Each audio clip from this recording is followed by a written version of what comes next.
Olá, graça e paz. Estou aqui mais uma vez para compartilhar algo de Deus ao seu coração. Antes de tudo, eu gostaria de pedir que vocês deixassem o seu like aí, que vocês compartilhassem esse vídeo, que vocês se inscrevessem no meu canal e dessa maneira me ajudar a expandir esse trabalho ao qual estou começando. Meus irmãos, nós estamos vivendo um tempo em que muitas coisas estão acontecendo e que dessa forma estão premeditando a vinda de Jesus. E o interessante é que ele deixou tudo isso escrito, ele deixou tudo isso avisado para nós. Mas o que eu estou vendo hoje são pessoas que estão muito desesperadas acerca da própria vida, acerca dos próprios afazeres, acerca das próprias necessidades humanas, cotidianas e normais, mas estão colocando isso no coração como algo principal e dessa forma não estão conseguindo ver um propósito de Deus dentro disso tudo que está acontecendo. O interessante é que nenhum dos seus sermões de Jesus na montanha, que se encontra no Evangelho de Mateus, capítulo 6, versículo 33, no anterior ele vai dizer a respeito dos alimentos, ou seja, ele diz: não se preocupeis com a vossa vida pelo que haveis de comer, pelo que haveis de beber ou pelo que haveis de vestir. No 33, já simplificando, querendo ser mais breve, ele diz assim: mas buscai primeiro o reino de Deus, a sua justiça, e as demais coisas vos serão acrescentadas. Meus irmãos, a primeira pergunta que a gente deveria se fazer é o seguinte: Jesus, ele era mestre em sondar corações e pensamentos. Jesus, ele sabia a hora certa de falar, o que falar e para quem falar. E nessa montanha tinha muita gente ouvindo ele. Então, o que o povo estaria pensando naquele momento para que Jesus liberasse essa palavra? De certa forma, não todos, mas alguns precisariam ouvir isso, correto? Correto. Dessa forma, alguns estavam ouvindo, mas preocupados com seus afazeres em casa, com a sua vida normal, o que não é pecado, mas estavam colocando isso como última palavra, como algo que se eles não resolvessem naquele dia, eles não sobreviveriam, de certa forma, se é que vocês me entendem.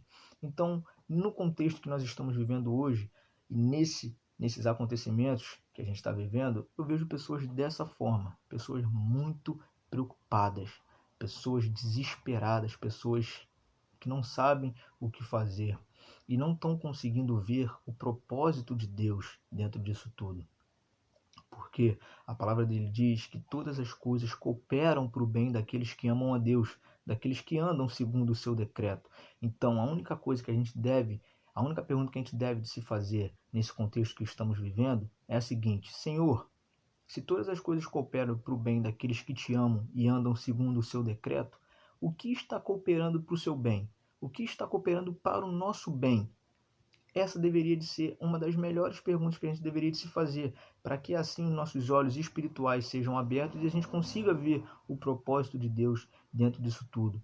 Porque ele mesmo diz no seu sermão escatológico, no Evangelho de Lucas, capítulo de número 21, versículo de número 28, mas quando essas coisas começarem a acontecer, ele diz: levantai a vossa cabeça, erguei a vossa cabeça, porque a vossa redenção está próxima. Ou seja, de fato, ele queria dizer que quando isso tudo estivesse acontecendo, era para a gente levantar a nossa cabeça e nos sentir alegres. Por quê? Porque ele estava mais próximo do que nunca para voltar e buscar a tua igreja. E não é o que a gente está conseguindo ver. A gente vê pessoas desesperadas, pessoas que estão preocupadas em se salvar. E a gente sabe o que ele disse para aqueles que tentam se salvar, certo? Aqueles que salvaram a sua vida, perdê-la-á. Aqueles que perderem a sua vida por amor de mim, achá-la-á. Ou seja, nós não precisamos ficar preocupados porque tudo está debaixo do controle do Altíssimo. E para não ficar somente com as minhas palavras, assim como ele disse em Mateus, ele estava querendo tratar, meus irmãos, de uma essência. Ele não estava querendo educar um comportamento em que diz respeito a um tempo e a um espaço. Ou seja, ele não estava querendo dizer para a gente fazer algo e dentro desse algo que a gente faz, a gente receber algo. Não era isso que ele estava querendo dizer. Ele estava querendo dizer a respeito de uma essência e de um exercício que, se nós exercitarmos o buscar primeiro o reino, as coisas que, de certa forma, a gente necessita, elas seriam acrescentadas. Ou seja, Deus é perfeito e Ele fez as coisas para ser perfeito. E isso então é algo automático quando a gente exercita, porque a santidade ela vem através de um exercício. A santidade não é algo que você tenta fazer hoje e amanhã você já é santo. Não, ela é um exercício constante. Você precisa exercitar a sua santidade. Assim como quem faz academia precisa exercitar o corpo, quem faz a obra também precisa exercitar a obra para que isso se torne uma essência. Essência se diz respeito a isso, a exercício, e nós precisamos exercitar no momento que a gente acorda até o momento em que a gente vai dormir. Então ele estava querendo tratar disso. Olha só, já que vocês acordam preocupados com o que vocês têm que comer, com o que vocês têm que vestir, quem vocês têm que pagar, acordem preocupados com o reino, exercitem primeiro as coisas do reino, a como se dá, a quem ajudar, se preocupe com o seu próximo, não busque algo do seu interesse, mas busque algo do interesse do seu próximo. Era isso que Jesus estava querendo tratar com algumas pessoas. Então hoje eu vejo pessoas muito preocupadas consigo mesmo e não preocupadas com o propósito em que Deus está estabelecendo nesse tempo que a gente está vivendo. Para não ficar somente com as minhas palavras, eu quero deixar para os irmãos no Evangelho de Mateus, capítulo de número 24, versículo de número 12. Em um de seus sermões escatológicos também, Jesus vai dizer o seguinte: e por se multiplicar a iniquidade, o amor de muitos se esfriará, mas aquele que perseverar até o fim será salvo. E este evangelho do reino será pregado em todo o mundo, em testemunho a todas as gentes, e então virá o fim. Meus irmãos, aqui nesse contexto, Jesus está saindo de Jerusalém, onde ele estava pregando, e ele saindo de Jerusalém a caminho do Monte das Oliveiras, os seus discípulos vão falar para ele o seguinte: Senhor, olha só esse templo, como ele é bonito. E Jesus vai falar: olha só, vedes isto? Digo-vos que não ficará pedra sobre pedra que não seja derrubada. Então, no Monte das Oliveiras, chegando lá, Jesus se assentando os seus discípulos em volta, eles começam a indagar, a perguntar a Jesus: Senhor, diga-nos o que vai acontecer, que sinais vão acontecer que vão, de certa forma, levar a esse acontecimento. E Jesus ali começa a falar um monte de fatores geográficos que, de certa forma, premeditariam a vinda dele. E a primeira coisa que ele fala para os discípulos é a seguinte: olha só, acautelai-vos para que ninguém vos engane. Então Jesus, tomando ciência, como ele é onisciente, onipotente, onipresente, ele tomando ciência do que iria acontecer futuramente, ele já deixa bem claro, bem implícito para os discípulos se acautelar, para que ninguém enganasse eles. Que de certa forma a gente vai ver que de lá para cá muitos vieram se dizendo seu Cristo, muitos vieram no nome de Jesus, falando que era Jesus, e até hoje ele não voltou ainda.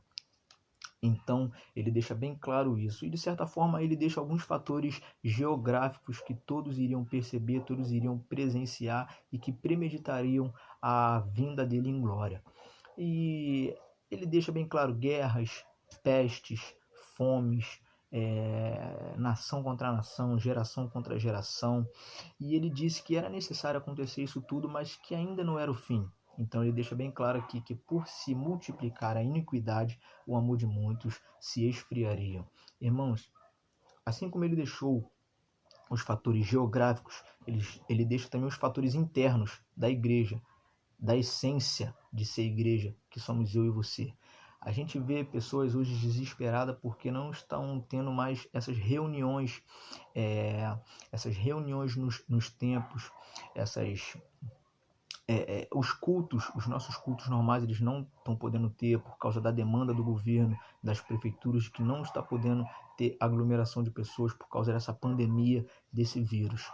Legal, e a gente tem que respeitar isso, mas a gente tem que entender que o culto ele não está limitado somente ao templo, porque a própria palavra de Deus diz que aonde estiver 2 ou mais reunidos em meu nome, ali eu estou presente. Então a gente já tem que entender que o culto ele não está limitado a um lugar, porque ele pregando em Samaria, ele disse para a mulher: é chegado um tempo em que o Pai procurará adoradores que o adorem em espírito e em verdade. Ou seja, ele deixa bem implícito que não se trata de lugares específicos, mas que em todo lugar é o lugar para adorar. Ou seja, desde o momento que nós estejamos sentados numa mesma ligação, num mesmo parecer, num mesmo propósito. Ali o Pai é adorado, ali o Espírito, ele derrama a sua glória diante dos que adoram o Pai. E é legal que ele deixa bem claro que por se aumentar a iniquidade, o amor de muitos se esfriaria. E então a pergunta certa seria: o que é iniquidade? Meus irmãos, Deus é um Deus verdadeiro, ele é um Deus único, ele é um Deus que estabeleceu uma moral e o que sai dessa moral já não revela ele. Entenda, iniquidade é algo contrário a um caráter. Entenda, Deus é um Deus de caráter, ele tem um caráter a ser zelado, ele tem um caráter a zelar, ele tem uma moralidade. Porque se a gente for parar para analisar, se a gente pegar os costumes de culto de 50 anos atrás, a gente vê que os costumes eram totalmente diferentes. Roupas, jeito de se comportar, doutrinas era diferente. Mas a gente vê que a moralidade ela continua sendo a mesma. E o que seria a moralidade? Mentira e verdade. A verdade ela continua sendo verdade e a mentira ela continua sendo mentira. Mas de uma forma os costumes eles mudaram. Então Deus ele não trabalha a favor de costume, ele trabalha a favor da moralidade. Então, o que seria a iniquidade? Algo contra a moralidade de Deus, algo contra um princípio que Deus estabeleceu. Então, a gente vai ser muito pressionado a respeito disso. A gente vê que coisas que antes eram abomináveis, hoje a gente está tendo que lidar como algo normais. Eu não preciso entrar a fundo, eu não preciso entrar em coisas pessoais a respeito do que antes era mentira e que hoje é algo normal, porque todos já sabem de algumas coisas. E a igreja está sendo muito pressionada a respeito disso, a respeito de coisas que a princípio não eram legais e que hoje já está sendo algo normal. Então essa seria a iniquidade. E que amor que se esfriaria é esse? Será que ele está dizendo que as pessoas se desviariam do caminho da fé? Não, meus irmãos. Um amor a um princípio em que antes a gente zelava e hoje nós estamos sendo coniventes com outra coisa. Entenda, por se multiplicar a iniquidade, por se multiplicar essas coisas contrárias ao caráter de Deus, à verdade de Deus e ao princípio, o amor a esse princípio, o amor a esse caráter, o amor a essa verdade, ela iria se esfriar. A gente está começando a ser conivente com coisas que antes a gente não era. A gente está começando a aceitar coisas abomináveis diante dos olhos de Deus. Nós não estamos se manifestando como os verdadeiros cristãos, verdadeiros adoradores. Por quê? Por medo. Meus irmãos, entenda, se os apóstolos morreram por causa disso, se os mártires morreram por causa disso, se muitas pessoas morreram por causa disso, é porque eles acreditavam nesse princípio e não deixaram que nem a morte amedrontassem quando o assunto era desrespeito a um princípio, a um caráter. E a gente não precisa ser conivente a isso. Mas o que acontece é que nós estamos com medo de se manifestar, porque a gente pode ser preso, a gente pode ser levado a cárcere, a gente pode até morrer por causa disso. Mas o interessante é que o apóstolo Paulo, em Romanos 8,35, ele vai dizer: o que pode nos separar do amor de Deus? A tribulação? E essa é tribulação. Tribulação significa pressão. E nós estamos sendo pressionados a aceitar essas coisas, quando na verdade a gente não deveria. Então eu vejo pessoas hoje muito preocupadas consigo mesmo.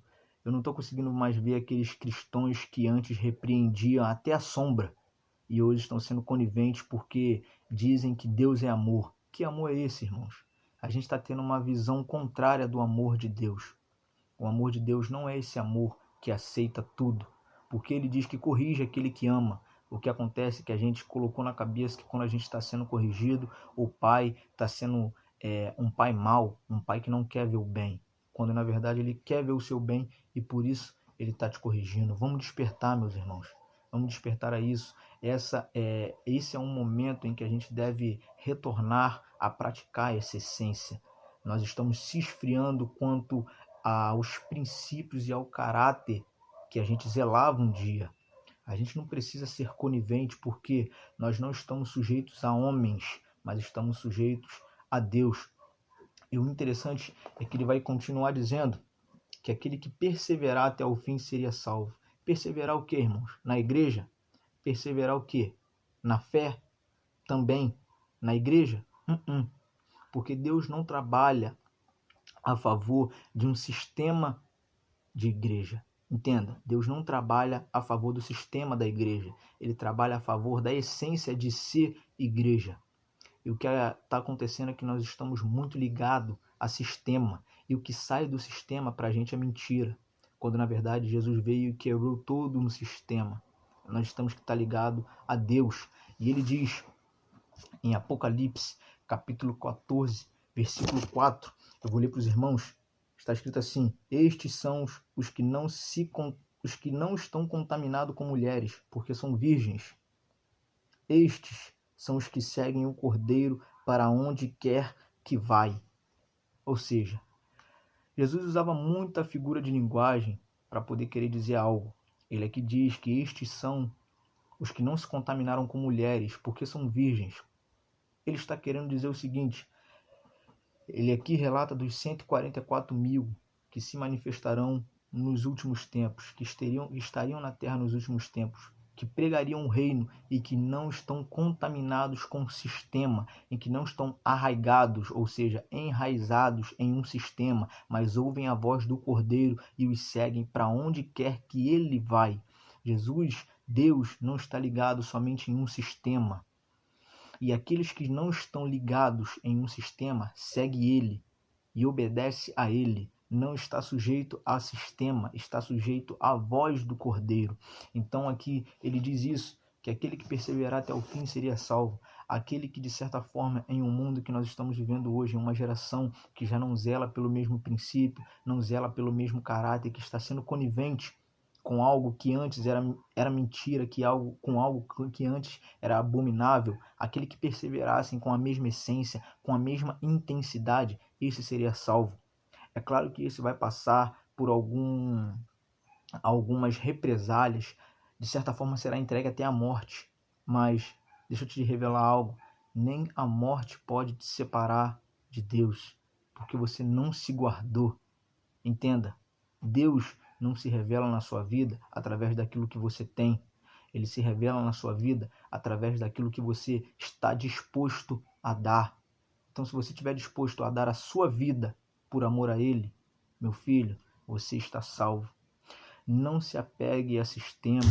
Não ache que Deus ele está somente naquele sistema denominacional, naquele sistema. Deus ele está ligado a tudo e a todos. O culto não é somente aquela reunião. O culto é dentro da sua casa, com a sua esposa, com seus filhos, com seus amigos, aonde você se reunir para falar de Deus, ali ele vai estar presente. E aqueles que ouvem a voz não pregam um sistema, não pregam visando bandeira de igreja, mas prega visando o reino, estão ligados com o reino.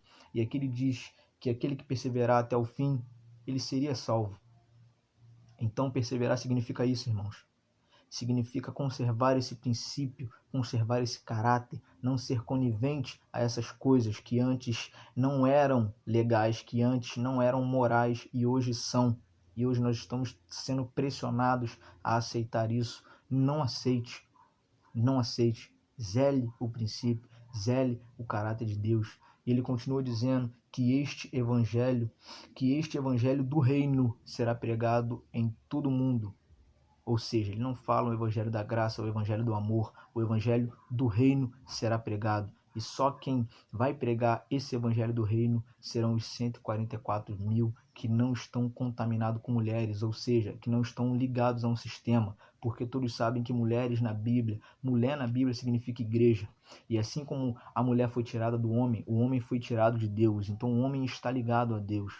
O homem tem esse escrúpulo de Deus dentro dele.